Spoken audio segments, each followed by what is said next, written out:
Hello दोस्तों। आज हम आपको बता रहे हैं 6 चेंजेस इन एनपीएस स्कीम जो कि आपके लिए फायदेमंद हो सकती हैं।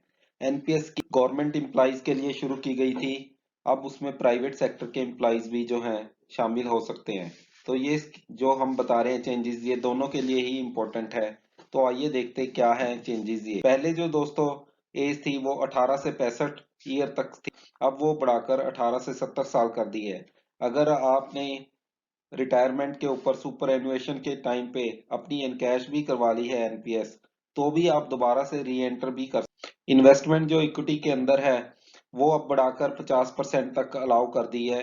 अगर आप एक्टिव स्कीम ऑप्शन में लेते हैं, प्राइवेट सेक्टर के अंदर है, तो आप एक्टिव स्कीम ऑप्शन दे सकते हैं जहां पे आप 50% इक्विटी में जा सकते हैं। इक्विटी के अंदर आपको दोस्तों पता ही है कि रिस्क एंड रिवार्ड ज्यादा है। ज्यादा रिटर्न भी आती है और ज्यादा रिस्क भी लेना पड़ता है। दूसरा जो है दोस्तों, अगर आपकी एज 60 के ऊपर है तो आप ऑटो चॉइस ऑप्शन आपने लिया तो उसके अंदर 15% से ज्यादा इक्विटी के अंदर नहीं लगा सकते। प्री मेच्योर एग्जिट उसको कहते हैं जब आप सुपर एनुएशन से या 60 साल से पहले अपना पैसा निकलवाने की कोशिश करते हैं, तो उसको प्री मेच्योर एग्जिट कहते हैं। इसके अंदर क्या है कि फुल अमाउंट अगर आपकी 2.5 लाख रुपए तक है टोटल अमाउंट, तो आप पूरी की पूरी अमाउंट ले सकते हैं। लेकिन आप 60 साल के बाद अपनी एनपीएस शुरू कर रहे हैं, तो आप अगर 3 साल से कम हुए हैं तो आपका प्री मेच्योर एग्जिट ही माना जाएगा। तो उसके अंदर भी आपको जो है 80-20 का रूल फॉलो करना पड़ेगा। और नॉन गवर्नमेंट के अंदर कम से कम 10 साल हो गए हों स्कीम के अंदर, तभी आप प्री मेच्योर एग्जिट ले सकते हैं। नॉर्मल एग्जिट जो होता है अगर सुपर एनुएशन और या 60 साल के बाद, या अगर 60 साल के बाद ही आपने शुरू किया एनपीएस तो 3 साल हो गए हो आपको, तो उसको नॉर्मल एग्जिट बोलेंगे। नॉर्मल एग्जिट के अंदर भी अब अमाउंट बढ़ा दी गई है। अगर आप फुल अमाउंट आपकी 5 लाख तक है तो आप पूरी की पूरी अमाउंट लेने के हकदार हैं। लेकिन अगर आपकी अमाउंट 5 लाख से ज्यादा है कि 60% जो अमाउंट है वो आप पूरी निकाल सकते हैं, और 40% अमाउंट जो है उसकी आपको एन्युटी लेनी ही पड़ेगी।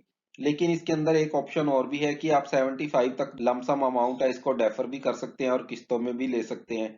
ये आप 60% अमाउंट जो है वो फुली एग्जम्प्ट होती है टैक्स से।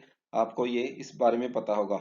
और 5 लाख जो अमाउंट है, ये जो एग्जम्पशन की बढ़ाई गई है, इससे भी एक टैक्स प्लानिंग बन सकती है जो आपको हम नए वीडियो में दिखाएंगे। नॉर्मल एग्जिट के अंदर अगर 5 लाख तक आपकी कॉर्पस है तो आप पूरी अमाउंट निकाल सकते हैं। अगर 5 लाख से ज्यादा है आपकी अमाउंट तो आपको 60% लमसम विड्रॉल की ऑप्शन मिलेगी और 40% मिनिमम एन्युटी लेनी पड़ेगी। प्री मेच्योर एग्जिट के अंदर 2.5 लाख रुपए तक है अगर अमाउंट, तो आप पूरी निकाल सकते हैं। अगर 2.5 लाख से ज्यादा है तो 20% लमसम मिलेगी और 80 की आपको एन्युटी लेनी पड़ेगी। डेथ केस के अंदर फुल अमाउंट मिल जाती है आपको अगर नॉन गवर्नमेंट सेक्टर में है, और अगर गवर्नमेंट सेक्टर में तो वो आपको 80-20 की रेशो ही आपको फॉलो करनी पड़ेगी। ऑनलाइन एग्जिट अब क्या है, पहले दोस्तों जो है प्राइवेट सेक्टर को ही ऑप्शन मिली हुई थी, गवर्नमेंट सेक्टर में भी ये ऑप्शन शुरू कर दी गई है। इसके अंदर क्या है कि पेपरलेस आपकी सारी ट्रांजेक्शन्स होगी और आप ऑनलाइन अपनी एनपीएस स्कीम के लॉगिन के अंदर से जाकर अप्लाई कर देंगे, बैंक की वेरिफिकेशन भी ऑटोमेटिक हो जाएगी और आप एग्जिट कर देंगे और आपका पैसा जो है ऑनलाइन आपके अकाउंट में आ जाएगा। वहां पर ही सारे फॉर्म्स ऑनलाइन अवेलेबल होंगे। तो दोस्तों ये थे हमारे अपडेट जो कि एनपीएस के रिगार्डिंग है। आपको इनमें जानकर फायदा भी होगा। तो ये वीडियो देखने के लिए बहुत बहुत धन्यवाद दोस्तों। इस वीडियो को शेयर कीजिए, लाइक कीजिए, कमेंट कीजिए और सब्सक्राइब कीजिए। धन्यवाद दोस्तों टैक्स न्यूज़ इंडिया देखने के लिए।